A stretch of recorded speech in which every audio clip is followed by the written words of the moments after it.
Happy Thanksgiving, everyone. Welcome to the Buffalo End Zone Podcast, presented by Toyota. Andy Young getting the holiday off to spend with his family. We bring in our wide receiver, Stevie Johnson, because that remains the hot topic around the Buffalo Bills. More changes at the position as the Bills look for the right combination of guys that Josh Allen could throw the ball to. Stevie, thanks for taking some time out of your holiday week to join us here. Yeah, always, man. Good to be on, and thank you for your time.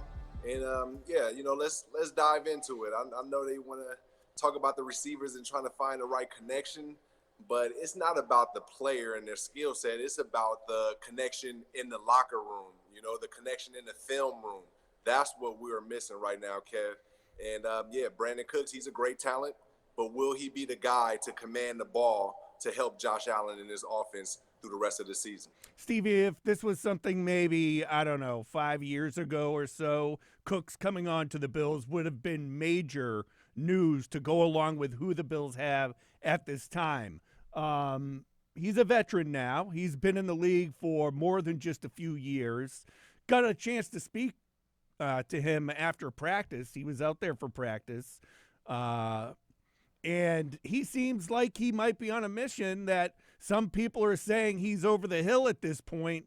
In his 30s, he thinks he still has a lot to offer.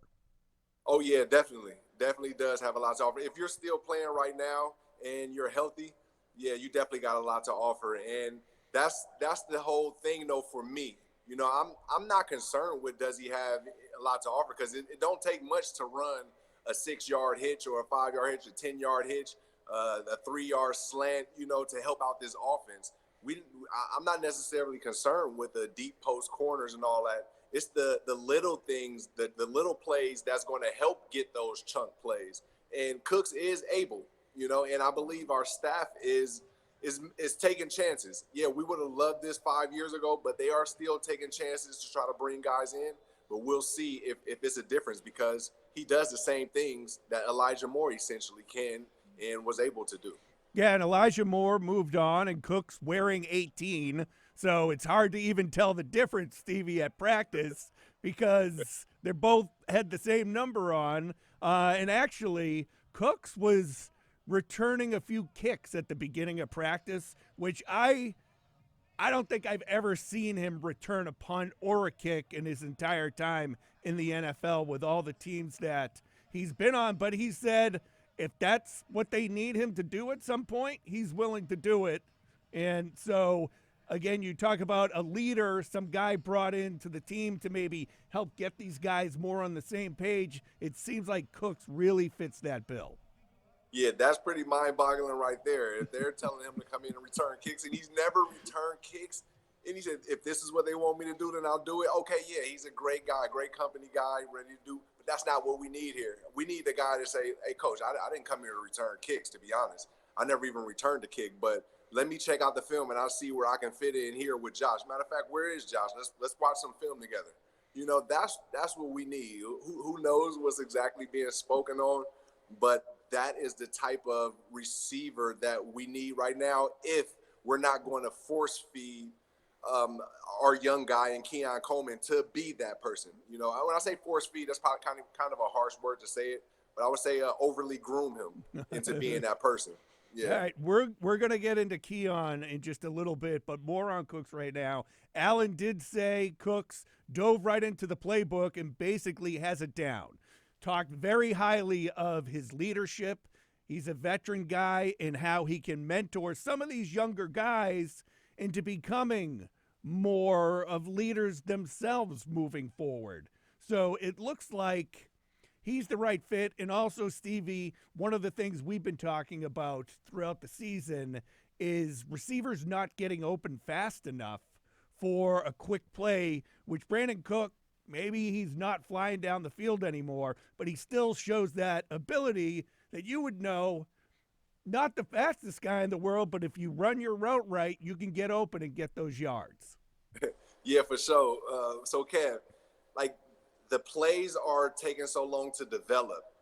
There's guys running to a spot, and along the way of them running to that spot, there's so many spots where you can stop off and say, hey, quarterback, I'm going to be right here. I'm going to give you my eyes, and then you can give it to me right now, as opposed to me having to run 15 to 20 yards down the field.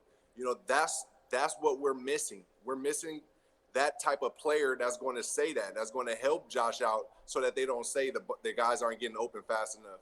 Well, it's because of the scheme that's being written up, which isn't bad. I'm not saying it's bad, but it just doesn't match. It doesn't mesh right now with how situations are going, and that's where you need that versatile receiver or playmaker, tight end. It can be a running back, whoever, to help out your quarterback so that you don't have to be in those situations that we've seen.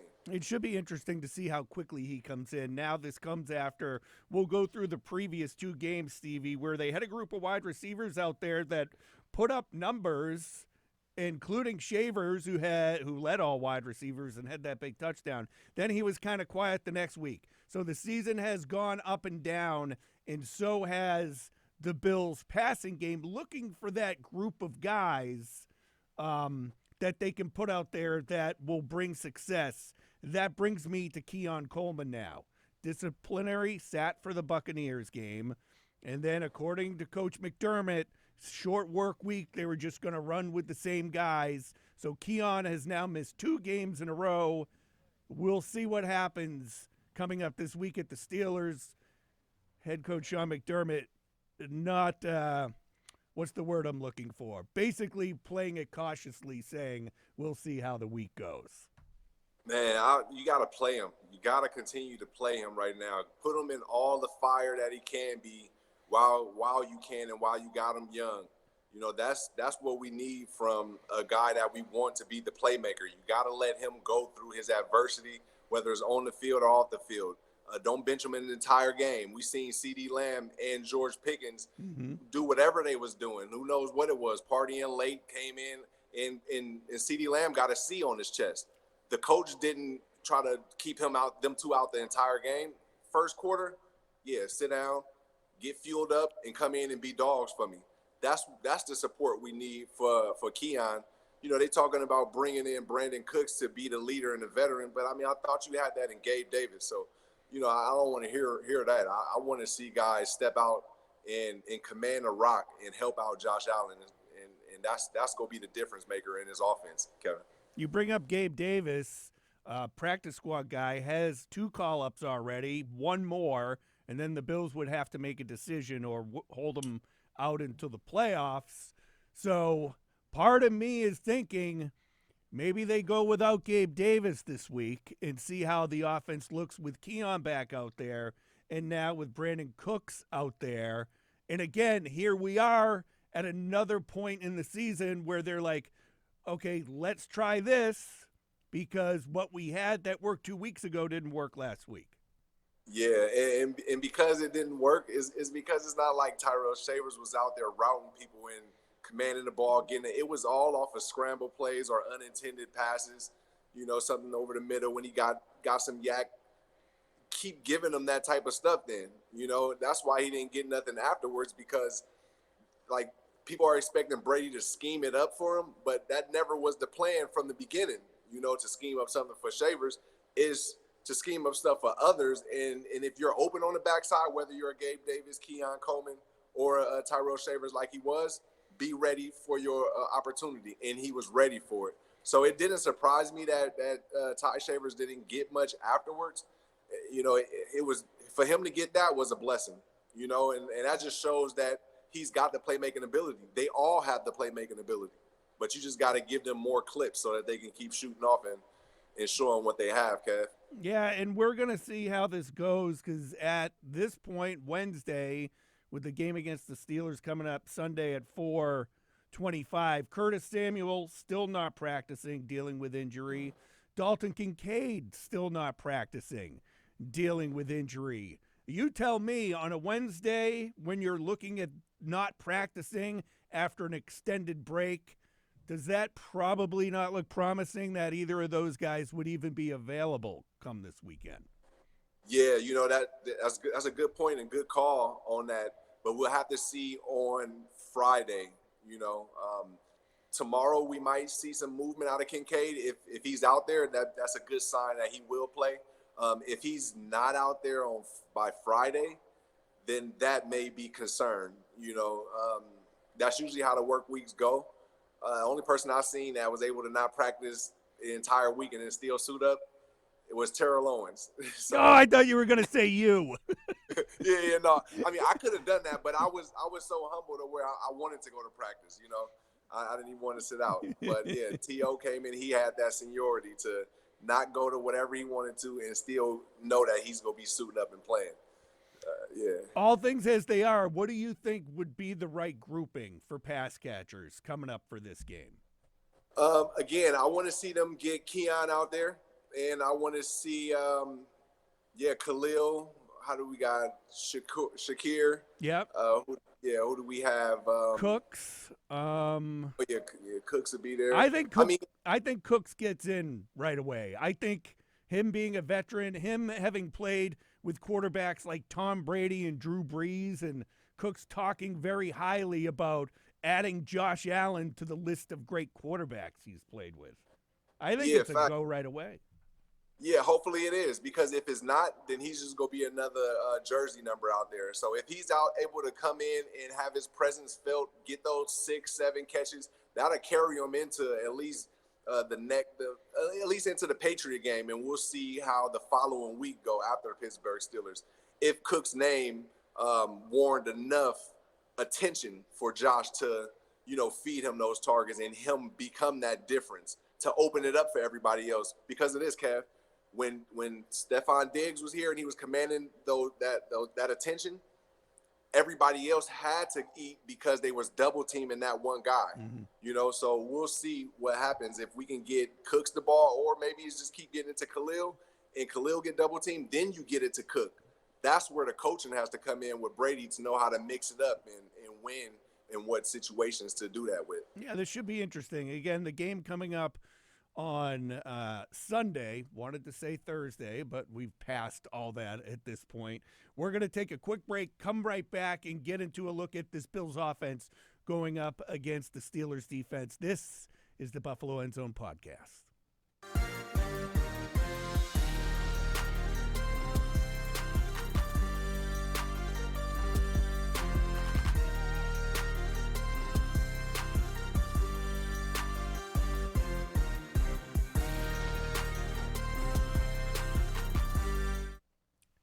Welcome back, everyone. Bills getting ready to take on a Steelers team this year. Both teams, Stevie, pretty hungry for wins at this point of the year. The Bills with a few more wins than the Steelers, but still, this game looks like pretty much a must-win for both teams. Yeah, definitely a must-win. And when you look at it, the Buffalo Bills are back on the road, Kev. What are they going to do right now this season? They're 2-3. So I don't know how much trust I got in our Buffalo Bills on the road, considering, they're under 500 when it comes to the wins and losses. And now we go into Pittsburgh with a very athletic and attitude-based defense. We'll see which offense we can get, Kev, but it's going to be something to watch. Well, let's get this, Stevie, right now, since you bring that up. Struggling on the road. The last 3 road losses, the Bills put up 14 points, 13 points, and then 19 points the other night. This is a team that was averaging 30-plus points per game last year. The beginning of the season started like that. What could possibly be going on right now with the offense in their struggles on the road? Holding the ball too long, not mixed. It's players by holding the ball too long, not getting it out to your playmakers, and then it's coaching with not being able to mix up your play calls and situations. So that's what I'm going to say is the key contributors to a stagnant offense. We're going to need either Josh to, step out of bounds or be out of the box and, make those plays with his playmakers, or we're going to need to see Brady be able to scheme up a West Coast style offense that can mix up with what he wants to do downfield with those routes that he give his playmakers. It's going to be interesting to see which offense we get, considering we don't know if Kincaid's going to be in the game. If Kincaid's in, we know that the offensive game will be at least 150 plus yards, I would say, because of the comfortability that Josh has to let it rip to Dalton Kincaid. With Khalil Shakir, we know Josh will let it rip with him, but that's just a technique. That is one part of the equation, getting the screens and underneath to Shakir. That's to bring the defense up so that you can then get it to somebody else. So now we'll have to see if Brady will be able to elevate from the underneath game to throwing it to the deep and mid-range passing game. All right, let me ask you this. As a former player in the league, I've been hearing this a lot, not from the team, but just it's out there, the issues with playing on the road and crowd noise while the offense is out there and getting in and out of plays and getting plays into the huddle. How big is that for this team that plays so well at home, has played so well over the years? How could that now be an issue? Yeah, it really shouldn't be an issue, to be honest. When you look at it, any situation that you go to in the game, you've already prepared for it in the sense of if it's third and short. We know at practice we studied that this defense is going to be in one of these three techniques, and we have 1 to 5 plays that we can check into out of this third and short, playbook. So really when you get a play, it really shouldn't be no confusion, because as a quarterback, and leader of the team, you should already have 2 to 3 plays going in your mind going into the huddle. Mm-hmm. So that definitely shouldn't be an issue. But it's actually more fun to be on the road, hearing the fans in the crowd. It should hype them up, and I think that's what Josh will feel going into Pittsburgh this upcoming game. Yeah, I agree with this. Now, there are some issues, of course.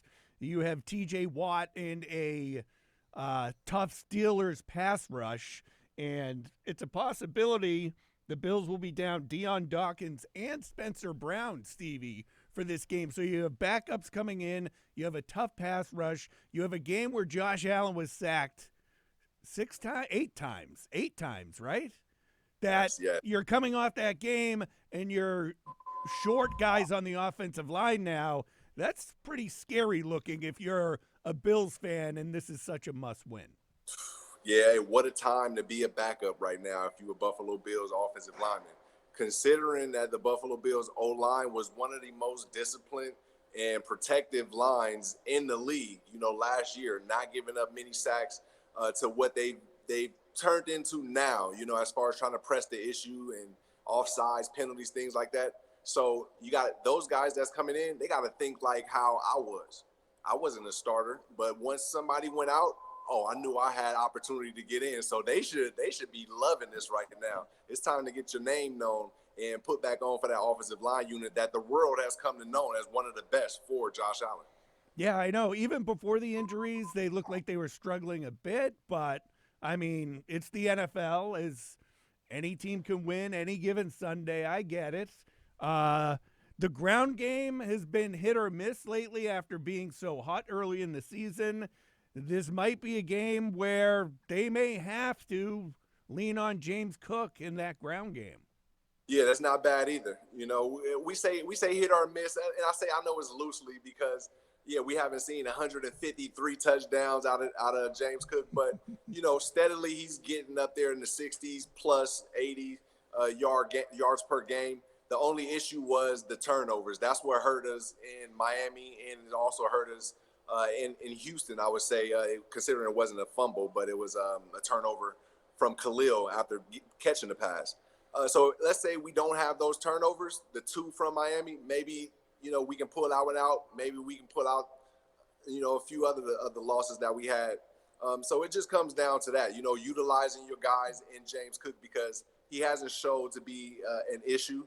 It's just about managing because it takes me to the time where we utilized Cook, and then he said he was tired. He was asking to come out of the game, and then they put him right back in the game. So that's where it comes to the coaching and understanding how to utilize your playmakers and not overuse your playmakers. Any tie, Stevie, with more turnovers on the road leading to losses than the fact that they're able to overcome them when they're back at home? Yeah, there are times because you tend to press a little bit more because of like that fan engagement. You know, you want to go back to the huddle and hey, look behind your back and talk to that fan that's been heckling you all game. So yeah, you tend to probably take a few more chances than when you at home. You don't have that extra heckler. You just just handle your business how you should in front of your fans. You got the support. So that's a little percentage of it. But as pros, that shouldn't even be enough to change your situational awareness because you got to handle your business for the team before trying to get one up on a fan. All right, we're going to take another quick break, come back and take a look at this Bills defense going into this game against a Steelers team that might have Aaron Rodgers, might not. That's still up in the air. This is the Buffalo End Zone Podcast.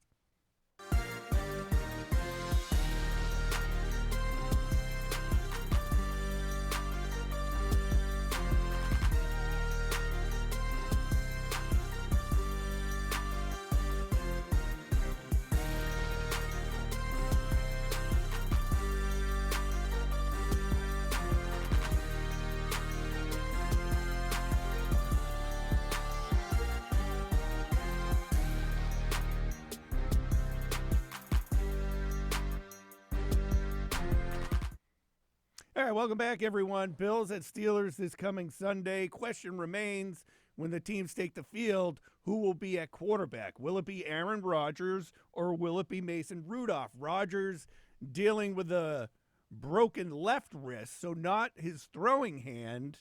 And Mike Tomlin almost guaranteeing that Rodgers will be ready for the game coming up on Sunday. But again, this is the NFL. That could be gamesmanship, but I think knowing Aaron Rodgers, I think he wants to be out there with his team needing wins, and I think ultimately he will be. And Yeah, for sure. And he's my fantasy quarterback, and I don't have a backup, so I need him.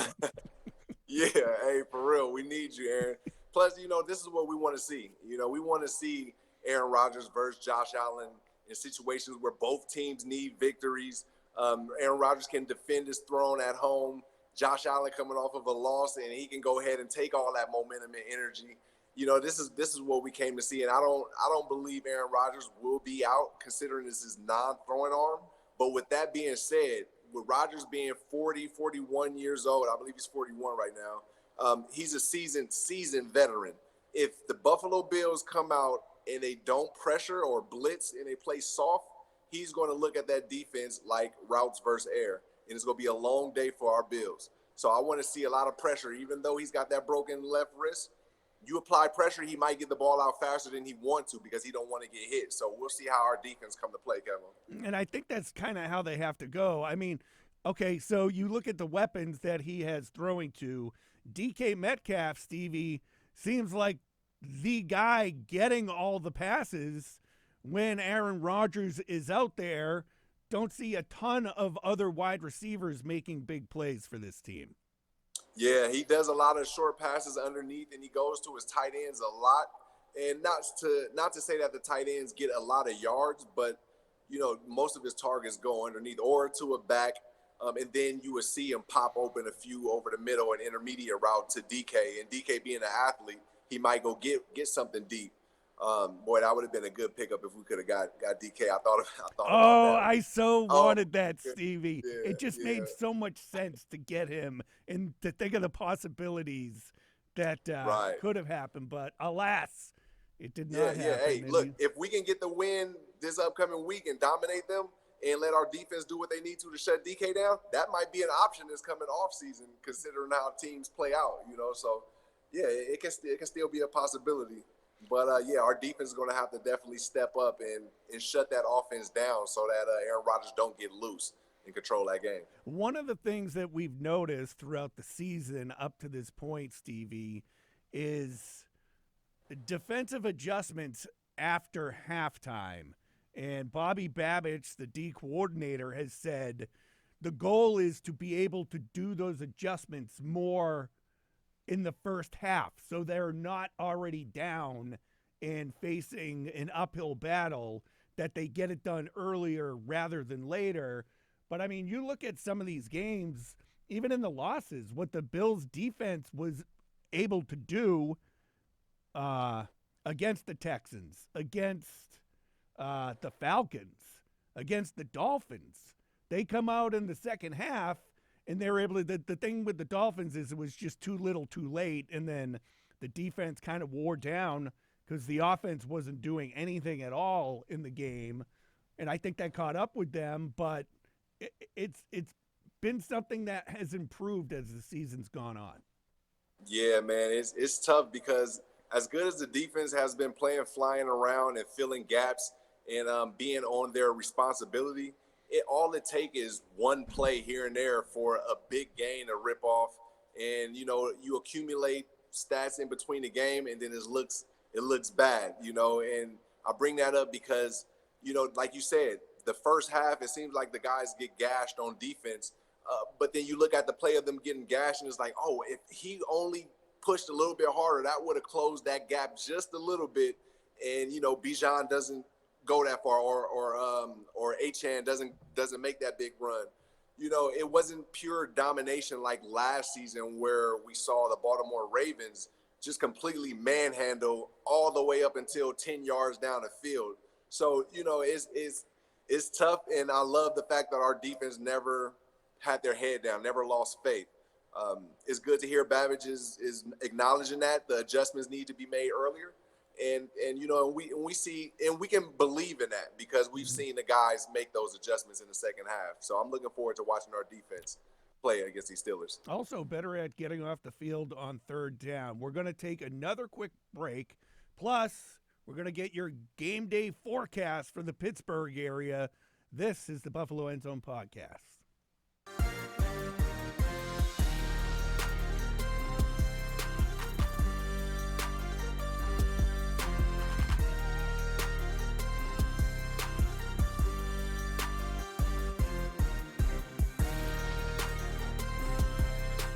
The Bills taking on the Steelers in Pittsburgh this weekend, not too far away, of course. So if you're making the journey down there, give yourself some extra time because we will see that chance for maybe a wintry mix here across Western New York and even stretching down into Pennsylvania. Looking at maybe a little bit of snow to start with temperatures in the middle to upper 30s if you're out tailgating early before the game. Kickoff at 4:25, temperatures hovering in the low to mid 40s, so likely looking at a chilly rain through the game and temperatures back into the upper 30s and lower 40s after the Bills and Steelers on Sunday afternoon. All right, thanks, Chris. Stevie, to quote Guns N' Roses, the cold November rain showing up for the Bills at the Steelers this Sunday. Steelers, Stevie, with a grass field that I believe there's going to be a college football game played on it Saturday and some high school championships coming up during the week. That field could be a mess. You've played at that field, right? Yeah, definitely. It's one of those things. I like the Guns N' Roses reference also. They're going to have to pull all out the big guns and everything and make it look good like the Roses, even though the weather may be bad. But that's not nothing for the Buffalo Bills to worry about because we're a product of bad weather, right? So it don't matter what the conditions are. Bills got to go out there and handle business and understand that the elements is to our advantage, not to the Pittsburgh Steelers' advantage. And that's my take on that one, Kev. All right, real quick before we move on. What would you prefer to be playing in? Cold rain or have it be colder in a light snow coming down on you? Oh, I like the light snow. I like the light snow because it looks cinematic. It can be slippery, but when you say there's light snow, that means I'm going to bank on conditions are still a little more fair than it is when it's raining and you slipping and trying to go and press out and then your foot sink in. Now your hamstring get tight on a little bit. I done dealt with that before, but it's about adjusting your game, and we'll see if our Buffalo Bills can make those adjustments in Pittsburgh. The cold rain, Stevie, might be the worst weather condition to play any sport in at all. All right, let's go to the game itself. Bills minus 3.5, Stevie, on the road. Does that sound right to you? You know what? Yeah, I was thinking 29-27, and we got to hold off Aaron Rodgers. Do we make that big stop, or does Aaron Rodgers get down the field? And I think that's where it's going to be. I I don't see their offense really taking advantage of our defense if the defense come and play pressure. You know, if they don't play pressure, then yeah, I can understand how Aaron Rodgers can take advantage. But I just don't see Babbage allowing that happening from what I've saw in the past.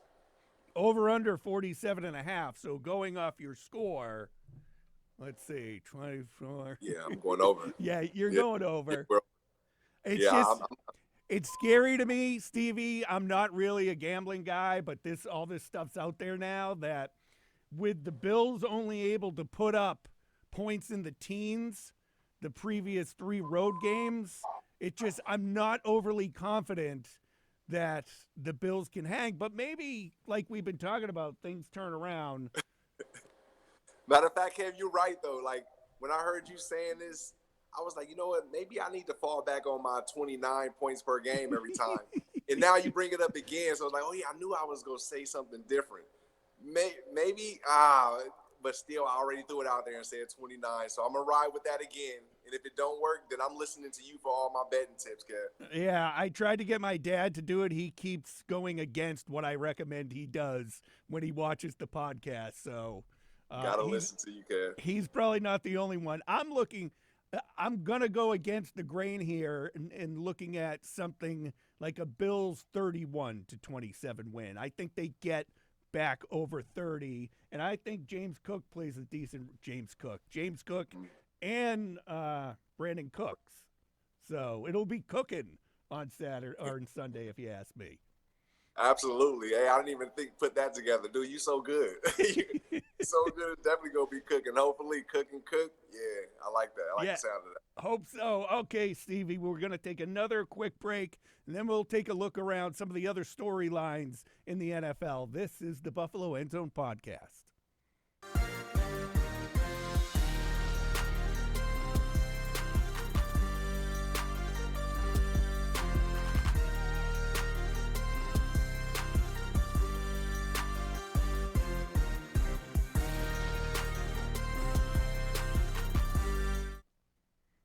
Welcome back, everyone. 3 football games on Thanksgiving. Fill your belly up and watch some football all day. The late game, Bengals and Ravens. Joe Burrow back to practicing this week. Bengals aren't having the best season, Stevie. Joe Burrow wants to play. Should he play? Or should the Bengals just say, we're going to keep you shut down for the season? You know, I say let him play. If the guy wants to play, let him play. He can manage and he can understand when he's in a tough situation and get down. So I will let him play and somehow try to salvage a season or ruin some seasons on the way. You know, so yeah, I would definitely let him play and continue to get comfortable as the season go on in Cincinnati. Yeah, as a player, I would think that the record is irrelevant. You want to be out there playing. You want to be out there doing your thing. And who knows how the chips may end up falling. But if Burrow wants to play, let him out there. You know, he's a professional athlete. He has his pride. He has what he wants to get done out there. I don't have a problem with it.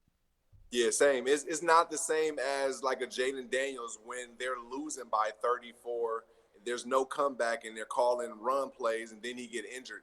Now that's something and they say, hey, dude, should we let him play? I don't know, because you're not being managed correctly. You know, with Burrow, I mean, he's showing in practice, I'm sure, that he can continue going. He's showing games that he's able to manage through injuries in the past. So, yeah, he wants to come and play, let him play. And then if he take a tough situation or a tough hit, then you can start considering whether we should sit him because, you know, how the season is going. But as of now, let the dogs be dogs and go ahead and play. All right, the middle game is going to be the Chiefs at the Cowboys, Stevie. How hard is it to be a Bills fan and sit here and have to root for the Cowboys on Thanksgiving Day to beat a Chiefs team just because of where they are in the standings and you don't want them there? I mean, whatever fan I am definitely not a Dallas Cowboys fan. So it does make you sick to your stomach to sit there and root for a team. At my age, it was one of those things where you just got sick of the Cowboys winning all the time in the 90s, and they were doing it over the Bills in Super Bowls too. So that taste is there, but man, it would really be nice to not have the Chiefs involved in anything come January. Yeah, at this point, it is what it is. Although I want to see the Chiefs win, because if our road to the Super Bowl doesn't include beating the Chiefs, I just know they're going to have something to say, and I really want the Bills to go get over that hump. But that's a personal thing for me. So yeah, I really don't mind who win, but it's going to be a good game for NFC for the Cowboys, because they're still trying to stay in the hunt out there, and show that they are who they are. With Dak Prescott leading. I don't know. Seeing the AFC Kansas City Chiefs come back from being down to the Indianapolis Colts, who's the top team in the AFC. That's a tough feat for the Dallas Cowboys. But anything can happen. Cowboys beat the defending Super Bowl champs, so you're right. Anything can happen. The first game, Green Bay at the Detroit Lions, kicks things off. I know how it's been out here on the East Coast, but I was curious, being out on the West Coast, that's a really early start time for a football game. Do you get up and watch it? Do you just whenever you get to it while you're enjoying your Thanksgiving Day? Yeah, it's actually good for us, because it's like, you wake up, you prep some things, and then, there's a football game that's on, So yeah, it's pretty cool. It feels like, back in the day when you had those Saturdays where you had Pop Warner, where it seemed like it was football all day, a community party. So that's how those Thanksgiving days feel. And then, you got the family around. So yeah, I kind of like it starting like that. It's real cinematic when you can start on the East Coast and it's later, but I don't know. I like having everything happening early and then still have the night to, have some fun. As a kid, where I grew up and we playing high school football, you played your rivals at 10 in the morning every Thanksgiving. So we would have our games, and in my case, it was for a state to go to a state championship. But you're there at 10 in the morning. It's still a little cold and icy out.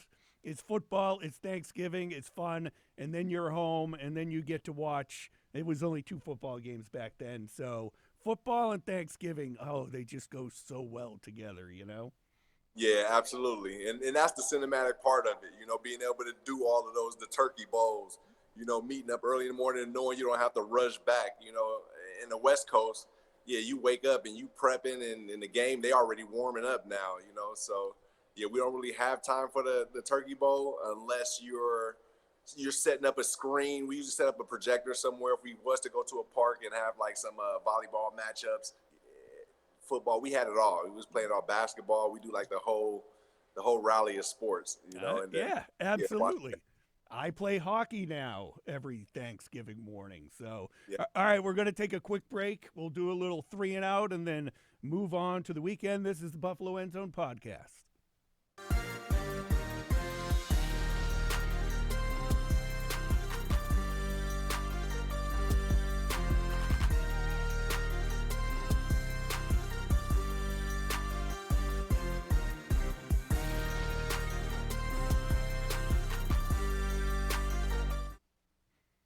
All right, welcome back, everyone. 3 and out time. 3 not really football-related topics, Stevie. Of course, Thanksgiving is here. So the big thing is, what do you do for Thanksgiving? This year, I'm staying around because I got to work. Usually go back to the New England area, visit family and friends, but not in the cards this year. Might just be my wife and I. We're not sure yet. Oh, yeah, that's cool. Yeah, spending that time, whatever time you can get either to yourself or with a loved one, it's still a good time to be thankful for. Me personally, what I do on Thanksgiving, I don't do anything. I don't do none of the cooking or nothing because I don't want to burn up the kitchen. I don't want to mess up anything. So what I do primarily is nothing aside from taking out the trash and making sure the chef's area is all clean so that they can get to whatever they need to easy. Do you do the dishes? I don't do the dishes. We got our family, so I got the younger generation handling the dishes. You know what I mean? Got to make sure they understand some responsibility and some chore work. during this Thanksgiving season. Well done, well done. Talking to family earlier today about Thanksgiving dinner, kind of a trend I'm seeing where the younger generation really doesn't care about the traditional Thanksgiving dinner that's centered around the turkey with everything else around there. How do you feel about that? Look, hey, it's an evolution in it all. That's why it's on us to continue to keep these traditions strong and keep that turkey at the center of the table, and everything falls in line with the turkey and then the fried turkey. It's all good, though. I love how the new generation is doing it. As long as they're getting together and celebrating, it's cool. Yeah, I know if my wife and I go to her friends for Thanksgiving, she's making filet mignons, not a turkey dinner. And I got to be honest with you, if you ask me if I wanted a turkey dinner or a filet mignon, I think most people lean to that steak, Stevie. Yeah, hey, I don't mind it at all. I'm a mix of it all. You feel me? Yeah. So I love it. Whatever. I'll bring some tacos, whatever, burritos. We gotta have the tortillas out there. Like I heard someone mention that earlier. Someone said that they celebrate with their kids and then get a steak and cheese sandwich later and just enjoy the steak and cheese sandwich. And someone's cooking a roast beef, and it's changing. I'm all for it. It's fun to just stuff your face. You know what I'm saying? Indeed. This is your time to. Yeah, make sure you get a little workout in afterwards or before so that you can stuff your face and enjoy it and not be thinking about, what am I going to do with this extra? You know, you got to make sure you stay active. Final topic for 3 and Out here. Did you watch that Bills Hallmark Christmas movie? No, not yet. It came out? It came out on Saturday. I watched it. Okay. It's fun. What you think? If you're in there's some guys that you would know from around here, like our buddy Sal Capaccio, the Bills sideline reporter. Nice. He had a cameo in it, and Bills players had a cameo in it. And if you know the area, there are a lot of references. That's cool. But I will say at the end of the day, Stevie, it is a Hallmark movie. Yeah, understood. Those they feel good. You know, it's something that you can have and you can play with the entire family, not worry about no crap coming on. You know, you might get a kiss here and there. I'm pretty sure there was some kissing in there, but it's something that's for the family to watch, and you don't have to press pause or fast forward at all. So that's good for me. Yeah, overall, I'd say if you have any connection to the Bills, give it a watch. It's probably on demand on Hallmark Channel on demand. It was pretty good. The acting's okay in it. But then following that one, they had one involving Chiefs fans. So shut the TV off right after that. We didn't need that one. That's pretty cool that they got different teams, different type of hallmarks. That's cool. Seems like they're going to keep doing that. All right, Stevie, we got the game coming up on Sunday at 4:25. Bills, at least at this point, Sunday games the rest of the way, as far as we know. And we'll be back with everyone with the Buffalo End Zone post-game show following that Steelers-Bills games, where the team will be looking for a better result and a better effort on the road. Yes, sir. Stevie, as always, thanks for coming on and joining us. We'll see you later.